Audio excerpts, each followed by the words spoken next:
Good afternoon, ladies and gentlemen. I'd like to welcome you to the most important panel of this year's Freedom Games, in my opinion. That is the strategy of pro-democratic parties for the coming elections. One strategy, many strategies. I'd like to introduce a guest, MP Anita Sowińska, New Left. Michał Koposko, Vice President of the party Poland 2050. Adam Szłapka, President of Nowoczesna, Koalicja Obywatelska, MP. I'd like to start with a quotation.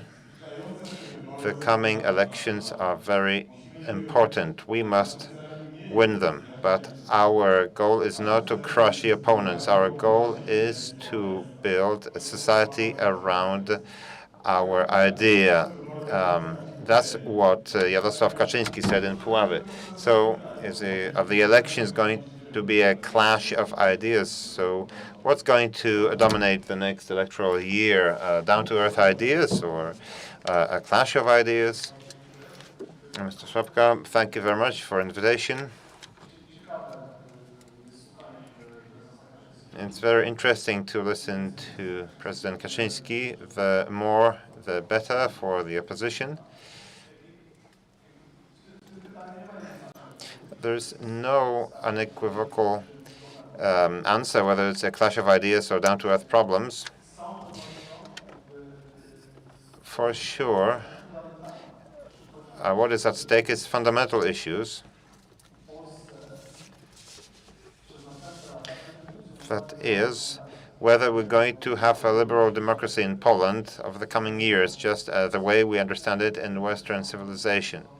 So, in this respect, it is a clash of serious ideas. But, in my opinion, and there are also polls showing that we don't need to build society in Poland. We have society, civic society. It functions. You can see that in research, in electoral results. I think that the Democratic fraction is much larger, 66%, the people who vote for Democratic parties. The problem is that the electoral system is constructed in Poland in the way that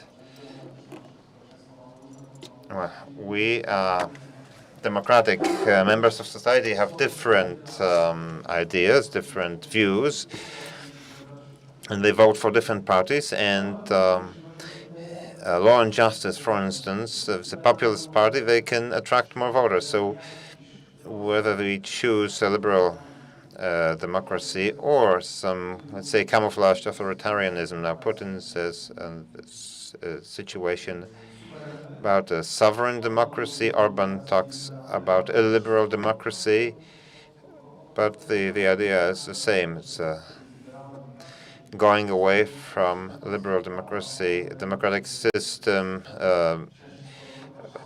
it's rule of law, free media, so all the constituents of democracy. Now, this does not change the fact that in addition to the large ideas, we're going to talk about down-to-earth issues, and the elections are going to be about life, and primarily about what we are affected by these days. So expensive electricity, the coming winter that's going to pass before the elections, but food getting more and more expensive, but it's going to be exactly the same way as it's been since 2015.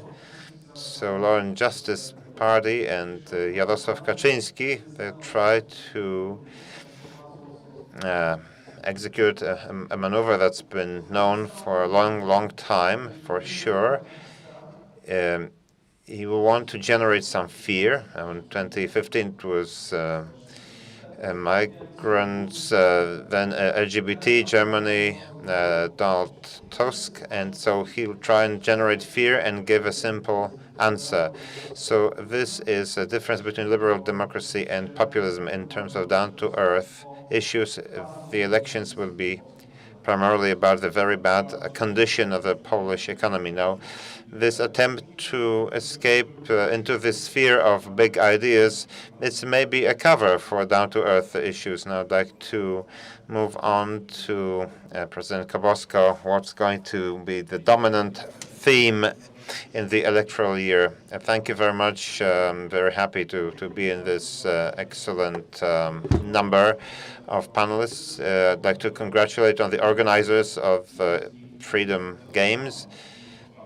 And I'm very happy that no one was detained on the day of opening. These days, you never know anything. For example, someone can travel across a country, and okay, some officer asks about you. Okay, we're used to living in this country. Now, this is what has happened recently, and whatever I would say, the issue is extremely serious because it concerns the foundations of the state in which we live, as if you detain public personalities and then the court releases them because there are no grounds for a 3-month custody. This is a country in which we would never like to live, a country in which nothing is certain. Anyone can be accused of anything, very often fabricated, in which we can be kept in custody. One thing is talking about rule of law.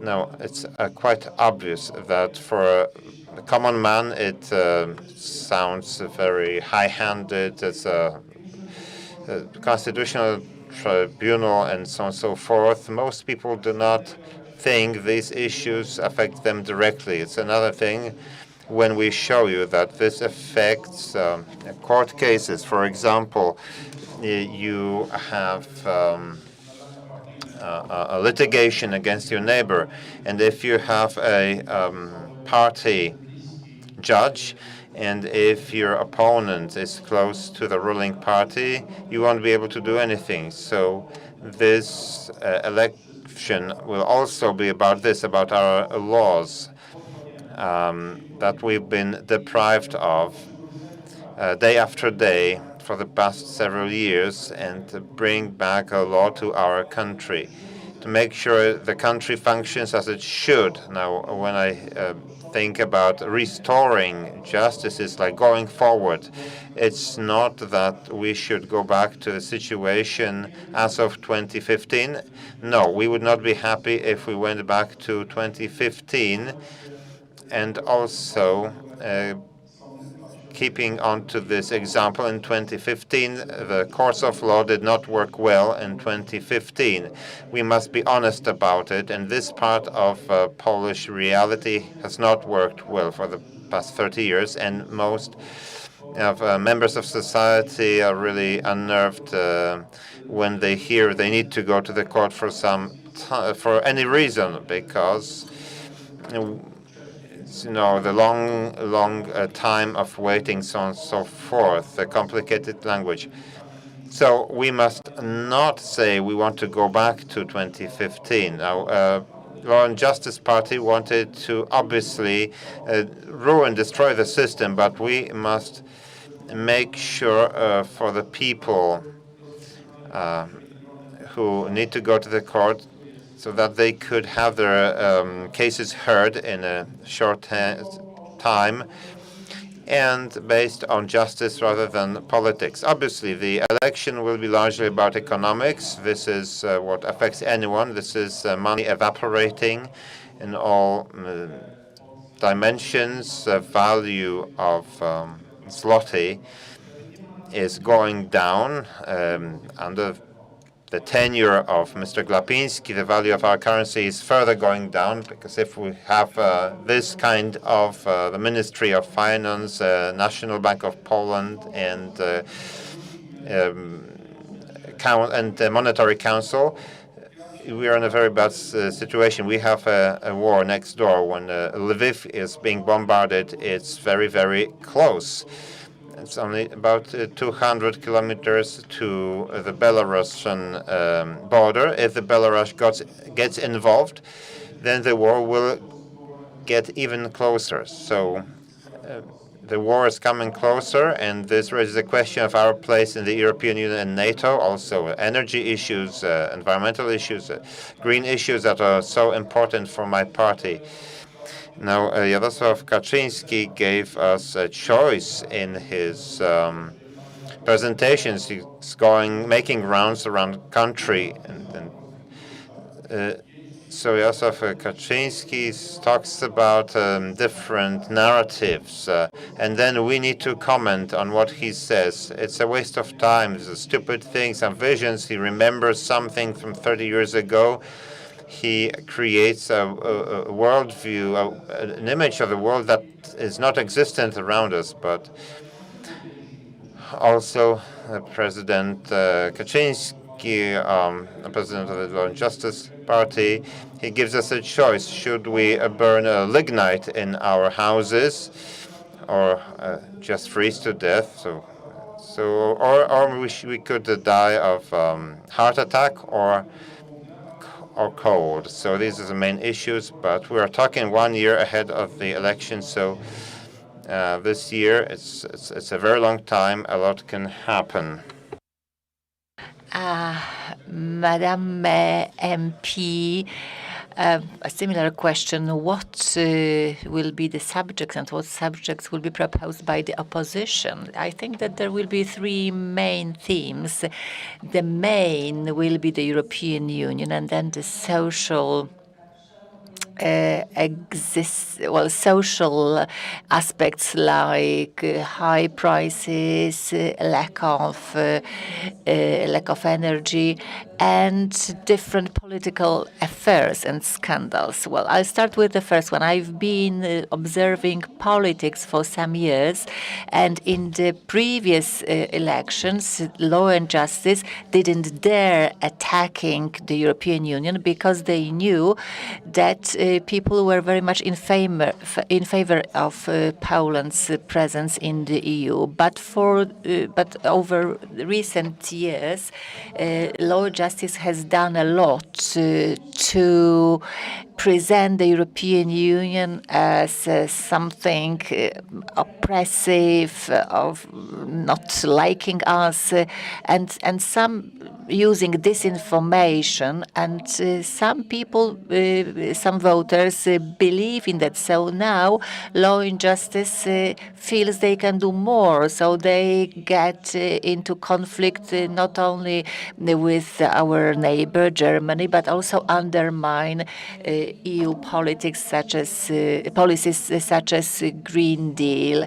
So to me, this will be the main contentious issue, and we need to show where we stand. We, as the left, we are on the side of the European Union and Clean Poland. Well, I'd like to continue this subject. So, elections to authorities to the self-government have been brought closer to the European elections. Do you think that taking elections to the self-government further from the elections to the parliament will be planned for Polexit? I think that that was a calculated political movement. Law and Justice didn't want to link parliamentary elections with elections to the self-government because they were afraid that they would lose a lot. Because mainly in cities and towns, Law and Justice lose. This is confirmed, for example, this was confirmed by the elections in Ruda Śląska, where they lost in the first round. So I think that was the reason why they made this move. I wouldn't look for other reasons. But coming back to the elections, high prices and the lack of ability on the side of the ruling party to do something about it. Insufficient supplies of fuel, that should be highlighted and stressed. And the third theme, which hasn't resonated here enough, this will be different scandals and affairs. I know that there are many of them, and none has shaken the political stage as yet. But please note that some Law and Justice voters have got demotivated. The support for them was 40%. Now it's 34%. We know that the DONT system acts against small parties, but also it operates differently depending on how high support is gained by the leading party. There are many affairs and scandals, and recently I got engaged very much in something that is this is just the elephant in the room, not observed by anyone. That is the fact that state-owned energy companies, they are just collecting money from our pockets for energy, for supplies of energy. They are making record-breaking profits, and our main PGE. Main energy supplier, they have higher and higher profits, which then they share with the ruling party. These were these famous posters with a light bulb from which we could learn that the high energy prices were due to the policy of the EU. Kaczynski mentioned also about the force or task force or corpus to protect elections and organizing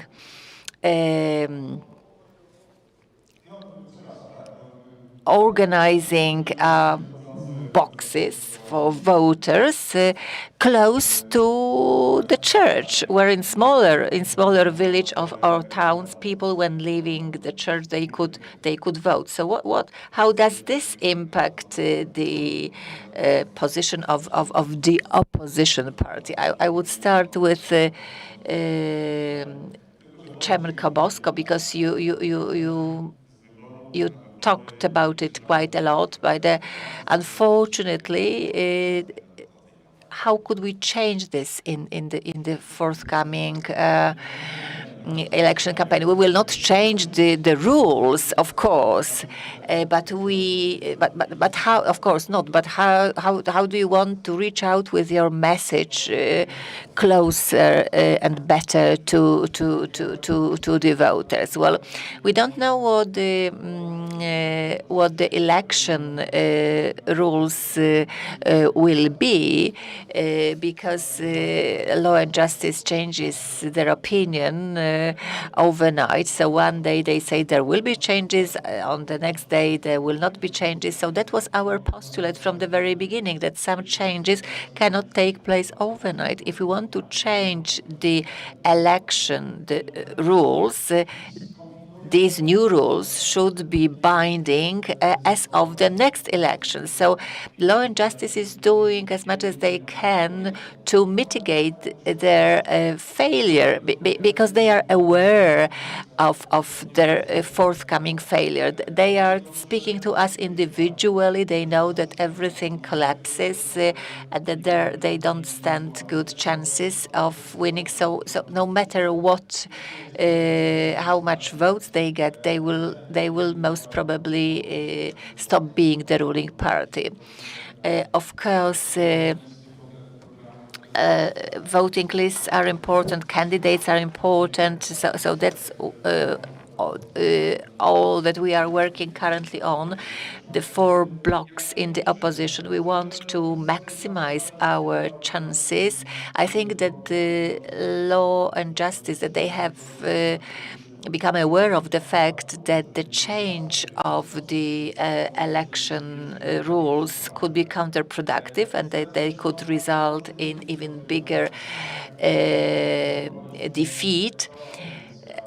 As the opposition bloc, political parties and NGOs, we have proposed the citizen system of monitoring the election. So we are preparing a big army of people who will be looking at how these voices are calculated.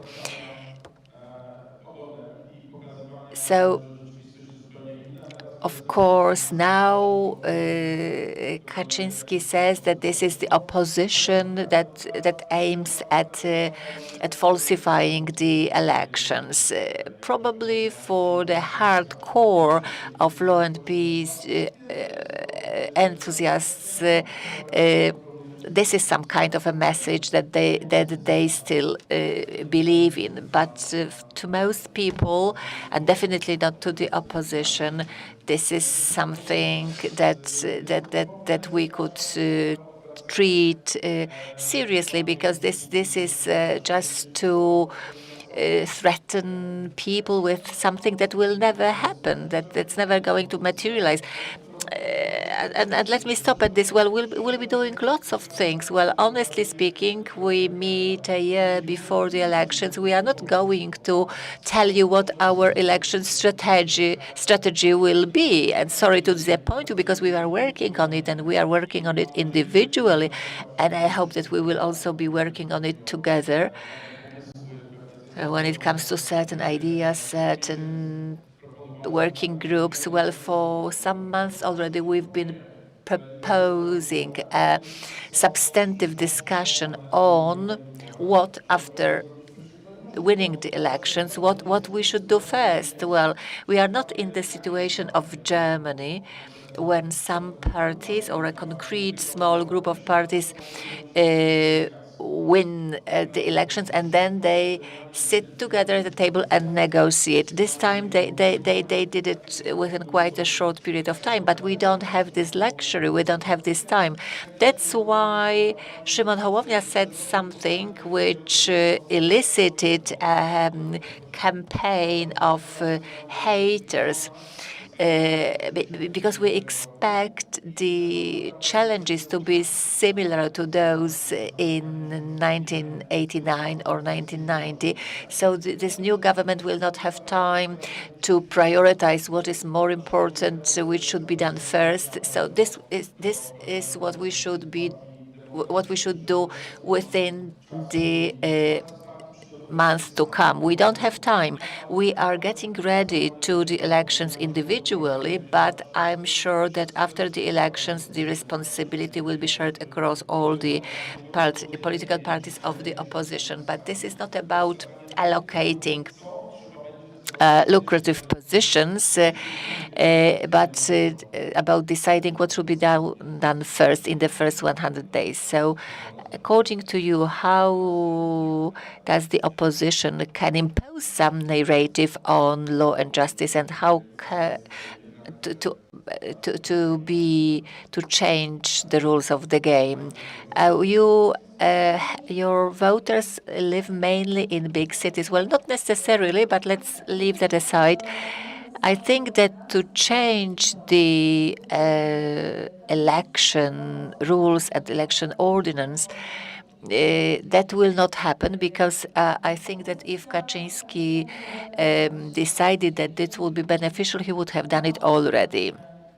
We will, if he changes the rules of election, we'll adjust to it, and then I'm sure he will lose 100%. But when it comes to the number of voting points or centers, and this is really, if I have understood it correctly, I understand that at each church or in each church there will be a voting center or a place where people can vote, because he wants his electorate to vote.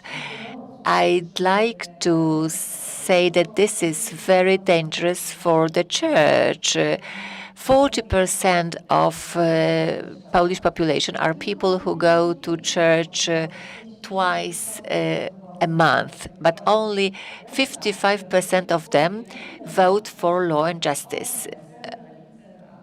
The rest vote for the left, for Hołownia, for civic platform, and so on. And if the church gets engaged so much actively in the elections, this will be the end, the beginning of the end for the church. So I hope that if anybody from the church is hearing what I'm saying now, that's my view. Of course, we need to impose our narrative. So if Kaczynski is saying stupid things about brown coal, or he presents his opinion, we need to say what we think about it, because that's what media expect of us. But we also try to impose our subjects, women rights, rights of LGBT plus people, our ideas for energy, national parks, and so on and so forth. So it's happening, and it bears fruit, because we can see it in the polls and in the support that we have for our for what we propose. For example, for the abortion available until the 12th week of pregnancy, or support for partnership for partner for civic partnerships, because we are also here to impose and to present our messages about what we think is important. Now, in what you said, we heard about this anti-German attitude of law and justice. Now, recently, we heard about reparations. I was quite surprised that opposition parties supported that act of law in terms of requiring reparations from Germany. What was the idea behind it, maybe for the Law and Justice to lose initiative? Now, there are several issues here. Let me start with voting districts, because that is a question about fairness and any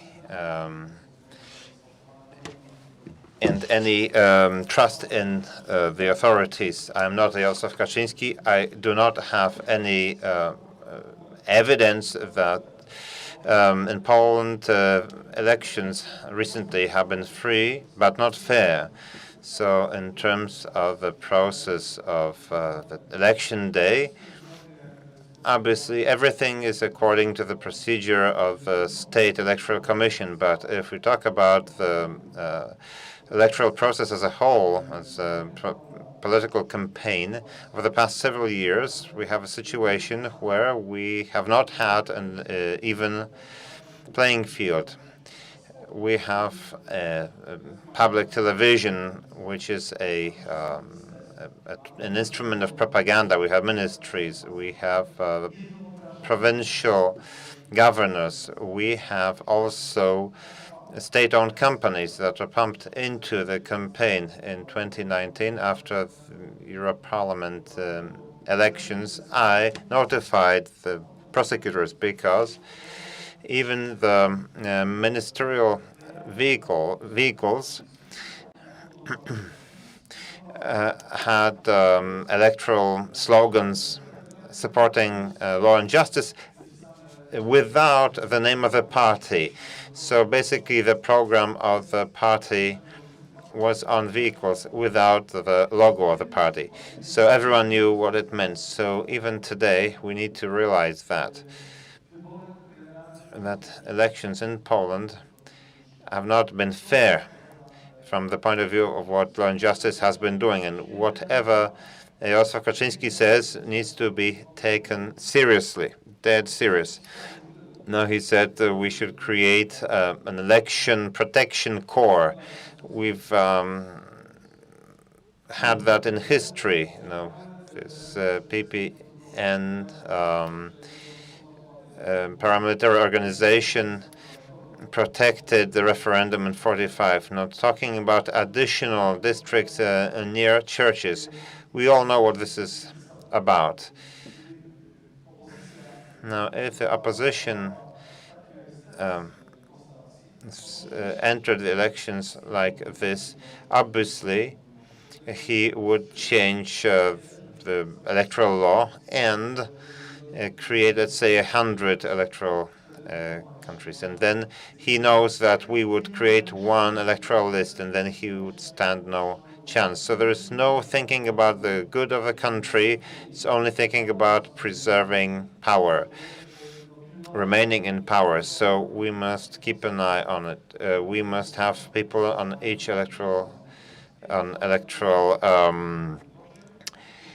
district. It's not so easy to steal the elections. Of course, the campaign is not fair, but the electoral process can be. So now let's move on to the next point. We live in a reality that is not always dependent on us. Now, please take note that at the beginning of 2020, Law and Justice stumbled. Opposition parties were able to impose a narration.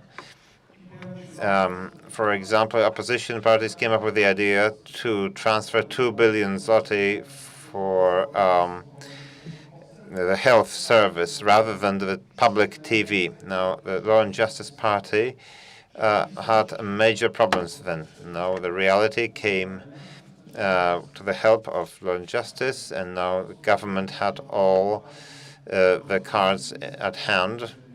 So the minister, the prime minister, were on TV every day. There's no world outside of the government. The opposition disappeared. 2 years later, January, beginning of February 2022, Law and Justice also started to have problems, the scandals and so on. Now, what happened? A war broke out. It's not a time or place for an ordinary political fight. Everyone should work together now. Now, the new issues like high prices, the European Union, mentally, they're outside of Europe.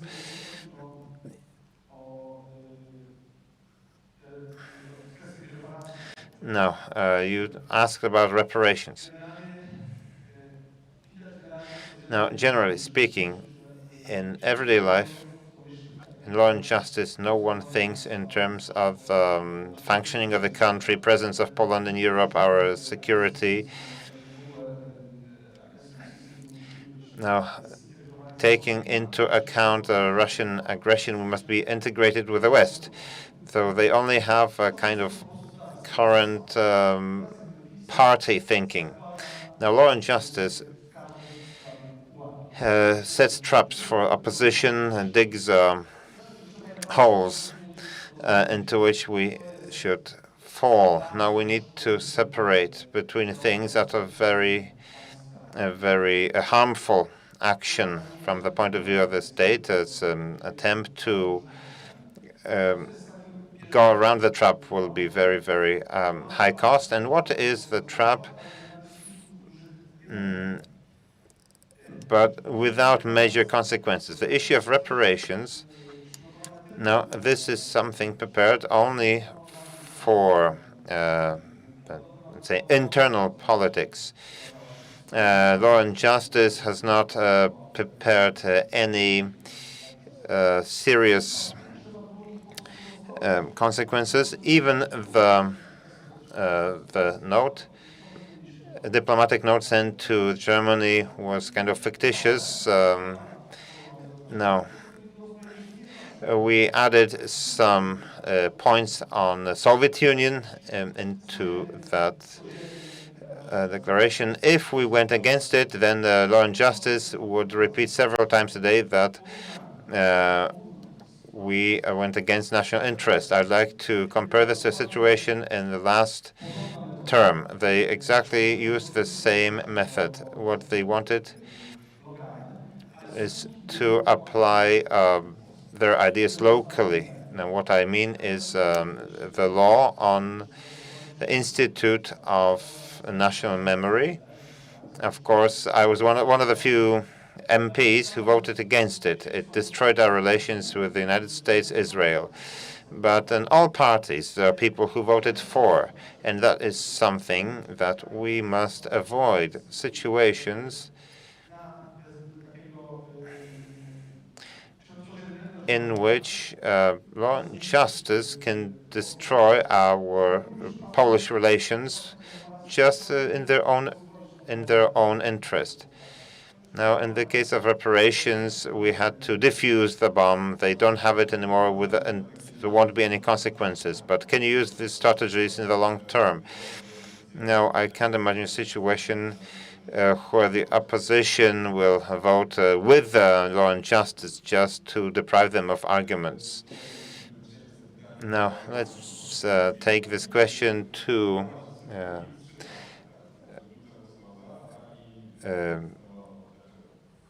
you. You voted against your club, your party. Now, I abstained for two reasons. For a global reason, as we have a difficult situation, Russian aggression in Ukraine, energy crisis, and at a time when we need unity in the European Union, because that's the only way of prevailing against Russia. We want to create a conflict within the European Union. I think it's extremely irresponsible, and the next thing is an ethical issue. I cannot put a price on human life, especially after so many years. And obviously, some of the formulation notes in the report were unacceptable. For example, Poland wanted to get reparations for what happened in Jedwabne. But that's a detail. But politically speaking, opposition behaved wisely because opposition acted pragmatically. Right now, voting for this act of law, the opposition says, okay, you have a mandate. Now, okay, the ball is in your court. Now it's your turn to get the reparations. So the Law and Justice tried to set up a trap for the opposition. Now the opposition set up a trap for Law and Justice. So politically speaking, that was a good movement because that reparation conflict would favor Law and Justice, and in this way we kind of rendered Law and Justice toothless. I wonder whether this was right from this point of view. Yes, I think it was correct. Our MPs abstained. And we had a longer discussion before a vote, and some people wanted to vote against because we knew what it was all about, that this was not a step towards getting any kind of money from Germany. It was an extremely cynical act for the internal goals of the party. Now, we decided we must not let the Law and Justice blackmail us because they will act in exactly the same way. We are already having an election campaign. This is the mode of working. They're going to set up traps, bills, and acts of law, and say, okay, either you vote with us or you're anti-Polish, you're traitors, so on and so forth. So it was our conscious decision to abstain. To be clear, we don't talk about reparations, but the issue of compensation for the losses and damages caused by the Third Reich is not closed. Now we are discussing with our colleagues from German parties. We know the position of the German government after the Second World War. Poland was not a sovereign country, and this subject must not be considered closed, and this subject will be continued. And in our opinion, once the ruling party changes, we will not consider the subject non-existent. But right now, what Law and Justice does, they are not going to get even €1 of compensation from Germany. I think this subject is going to come back. But today we know the way Law and Justice works. It's trying to appropriate certain issues, trying to privatize our way of thinking. We must not concede to that. It's not the property of Law and Justice, as it is privatizing and stealing the country. Law and Justice is trying to steal our patriotism, but you cannot do that, yes. So even once you had this inspection in the Ministry of Foreign Affairs, and Kaczynski said that opposition is against the Polish country. Now, if I want to be malicious, I would ask you how your MPs voted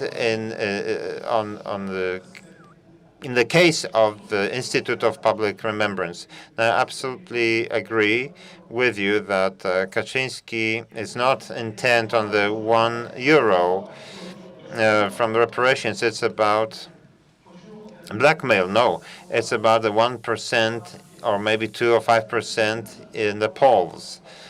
Now, when we talk about opposition strategies, it's difficult to talk about strategies, but one thing is pretty obvious to the extent that you can reveal it. So the polls show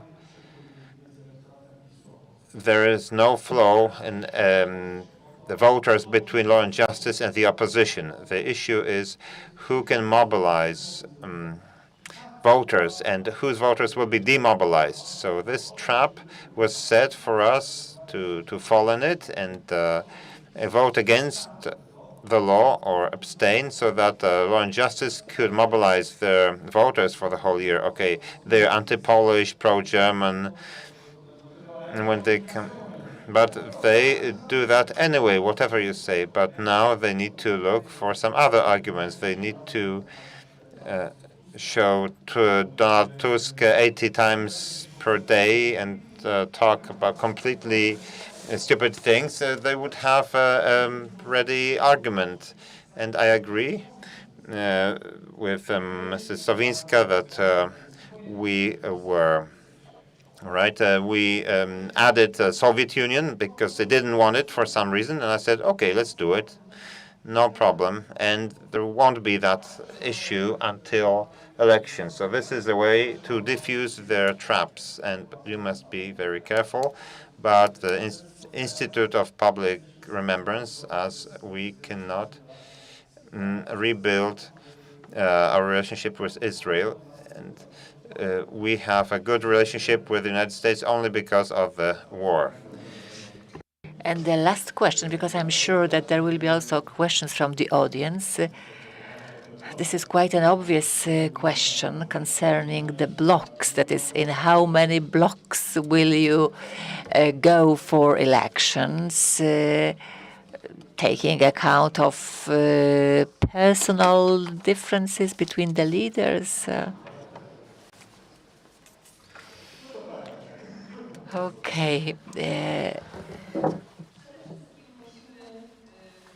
Well, first of all, we need to ask ourselves a question. What's our objective? Our objective is to win, that is and to get the biggest number of mandates. A very interesting poll by Poster showed that united opposition will get over 50%, but confederation will benefit from it, 12.5%.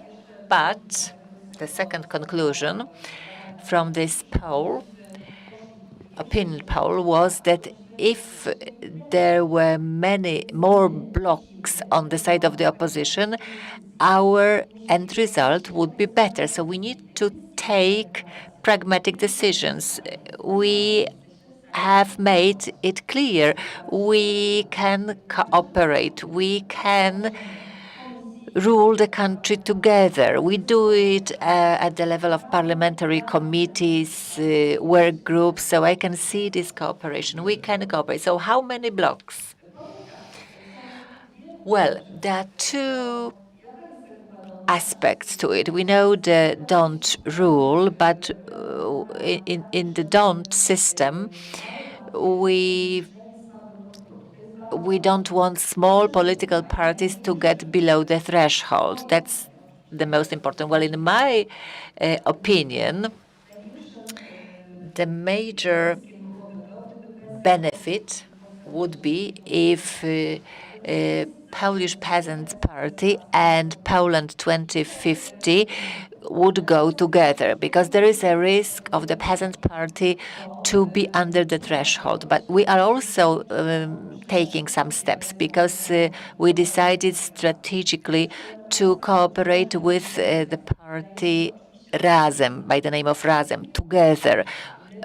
Well, to you, it may seem they are also on the left, but they are a different political party, and we have to take care of the unity on the left end of the spectrum. But another thing is how many votes will Law and Justice get. Some years ago, they had 40%, 2 years ago, but now they have 34%. This is the support that they have. This also translates into the number of their mandates and seats, the number of seats in the parliament. So we also need to demobilize the Law and Justice voters. And I think that Kaczynski is very much aware of it. That's why he speaks of these electoral districts close to the church, close to their voters, mobilized by the priests. And we need to do everything. We need to show that they are unable to rule the country, that they can't fight high prices, that they fuel the inflation, that they can't provide Poles with coal. So we need to reach out with such pieces of information to the voters of Law and Justice, even if they don't vote for us. But there is a hope and a chance that some of these people will just not vote at all. Well, Chairman, will Polska 2050, Poland 2050 go together with the Peasants' Party? Well, thank you very much, Madam, for helping us in very difficult political activity. I just wanted to say that we hope that the left will go together with the civic platform. There are so many points where it seems quite obvious. Well, I'm not going to advise anyone who they should go with for the elections, and I'm not going to say who we are going to go with to these elections. But let's focus on what's common to all of us. Well, first of all, that we are still before elections, but after the elections, we'll be able to make an agreement on the government. It will not be easy, of course, because our voters differ very much. So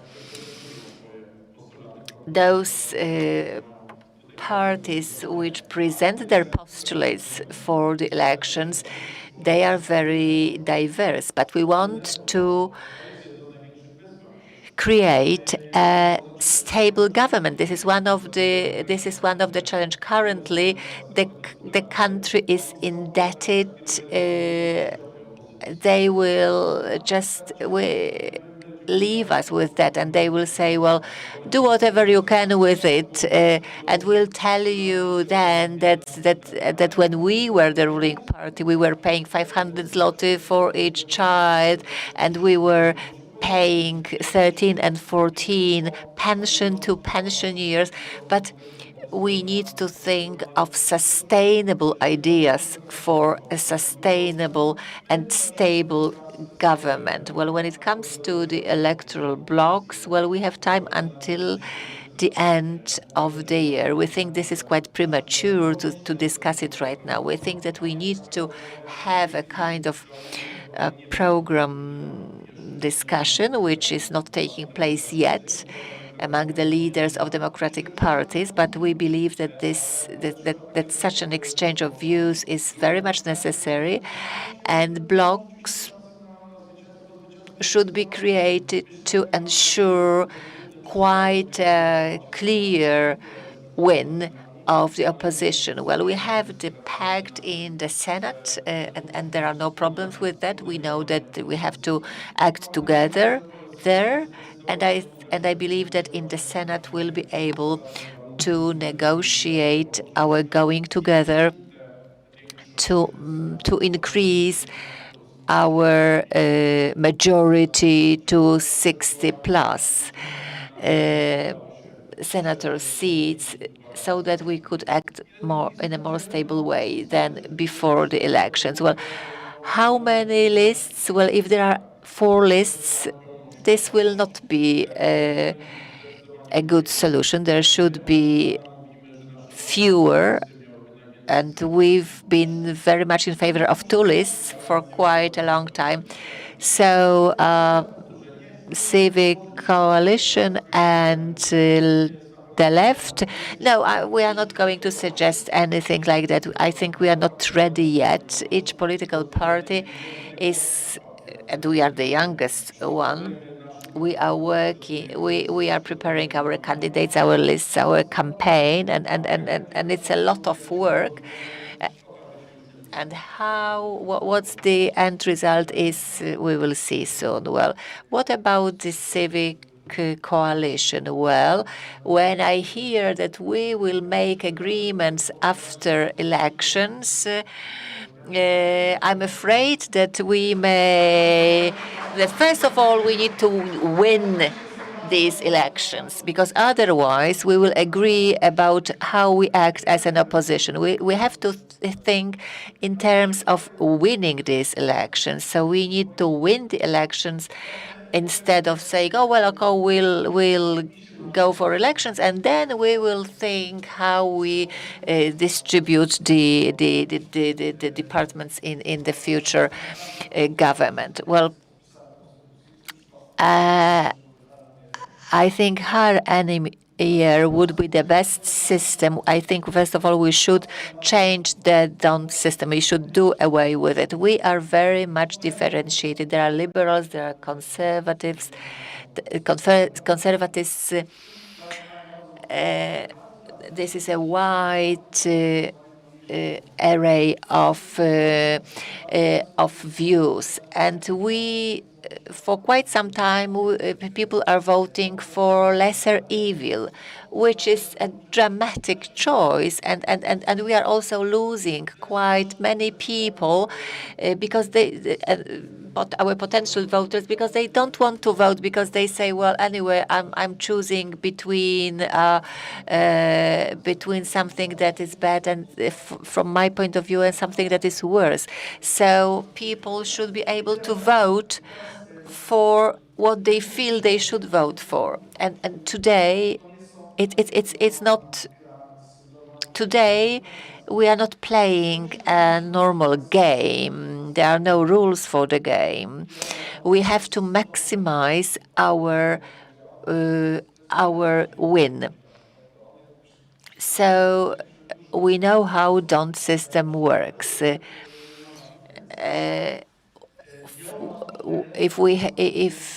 Because it gives more seats, or everybody, absolutely everybody, should be within one big democratic bloc, doing absolutely what we can to mobilize our voters.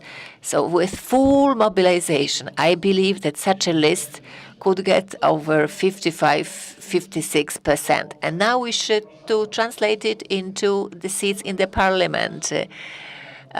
In Warsaw, for example, such a list of the opposition could win 14, 15 seats in the parliament. That means that we could have the overwhelming majority. I was speaking about one list already in March 2018. The left was not existing under this logo yet, and today this is a serious political proposal. I think first we should do what we can to win, and we cannot lose faith, and we cannot be afraid of dreaming that we can win with overwhelming majority. We also should think about constitutional changes. It's not that distant. In 2011, democratic parties had 304 seats in the parliament. Civic Platform, Democratic Left, and Palikot Party. And Law and Justice was very lucky in 2015 because the left was left outside of the parliament, Confederation also, so they got the majority. But if we do try, we can also be lucky to have quite a good end result. We should do it before elections, not after the elections. First question, we have still 3 minutes. Thank you very much. I wanted to ask you about this last thing, that is how many lists, and do you as opposition leaders, are you aware of the fact that you can win the elections, have the majority in the parliament, but don't rule the country? How many votes do you need to outvote the president, or to restore what happened within these 8 years? So are you thinking of getting qualified majority, perhaps also sufficient to change the constitution? So I understand this is a rhetoric question because this is about the foundations of our thinking. What this majority will be like, no matter how many lists we have for these elections, President Duda will be our president for 2 years, and the Constitutional Tribunal will be operating under the supervision of Julia Przyłębska, and they will be trying to make our lives hard. So it would be ideal, of course, if we could have the majority that would allow us to outvote the president veto. I agree. We need to be ambitious. We need to pose far-reaching goals, but it cannot be oversimplistic. It doesn't mean that if we agree on one big happy list of the opposition, that we will get this premium. Well, Adam, you said you think that it would be you can calculate it. Well, that's why we've been calculating it for months, and we are carrying out a service, and we don't learn from it that one list would be better than 2 lists. And also confederation, that the result of confederation is quite worrying, because they are openly pro-Russian, and they represent pro-Russian interests. They may be given a chance. Well, we not only need to win, but we also need to win in the highest proportion possible. We cannot miss a single voter. Some voters say, I will never vote for this or other party. This is the so-called negative electorate. They may not want to vote for the left or for Hołownia or for the coalition. We may not miss them. We may not lose them. It may change, but that shows that one list is not a remedy for it. And it was also clear in Hungary. Of course, it's not a panacea for everything, but there are people here who can count, and the difference between 55% and 57% per one list translates into the difference of 25 seats in the parliament. We need to be aware of that. Of course, we are aware of it, but we need to structure it in such a way to be able to outvote the president veto. And we should also assume that it's possible to get 304 seats. Remember these 304 seats in 2011. But when it comes to the government, of course, we have a lot of possibilities. We can also undermine and reverse many decisions from the times of the Law and Justice because they were simply illegal. We cannot prolong our discussion, although we'd like to discuss it longer. So a round of applause for our panelists, and please address the remaining questions directly. It may look like this, or like this. It may be a burden, but it is a responsibility that we embrace nonetheless. But if it means this for one person and this for someone else, maybe it ultimately means being there for one another. It isn't handed to us, but we know where to find it and how it feels, how it tastes, and what it sounds like when we finally have it. It means different things to different people, but for many, it means everything. And if we all fight for it, it will eventually bring us together. Ihre Ausreise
Atlas Network is, as the name suggests, a network, and it's global. We work all around the world. We're based in the U.S. We have about 159 partners in the United States right now, and the bulk of our partners are outside, nearly 500 in total.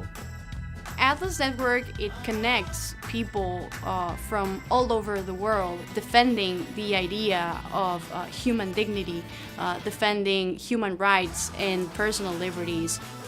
Atlas Network is focusing on, I think, the most important and moral cause in the entire world. We partner with local innovators, local leaders who understand conditions on the ground in communities facing real challenges. We look at the people from the worldwide freedom movement that are passionate, are ready to make a difference, understand local conditions, and we invest in them. At Atlas Network, we unleash individual ingenuity to enrich humanity. The United States does not have a lock on the idea of freedom and liberty. Those ideas are beyond borders. One of the main goals of Atlas Network is to eradicate poverty around the world, and we do that by investing millions of dollars in our partners' work every year. Historically, wealthy nations around the world have tried to help low-income countries develop. The way we've been doing it traditionally has not really been working. So there's a movement to do development differently, and that means we need to step back as outsiders and rethink the role that we're playing in helping people in low-income countries achieve their dreams. We want to make the world a better place. We want to make the world a freer world. All of us want to leave a legacy and be part of something big to make a better world. This is exactly the work of Atlas Network.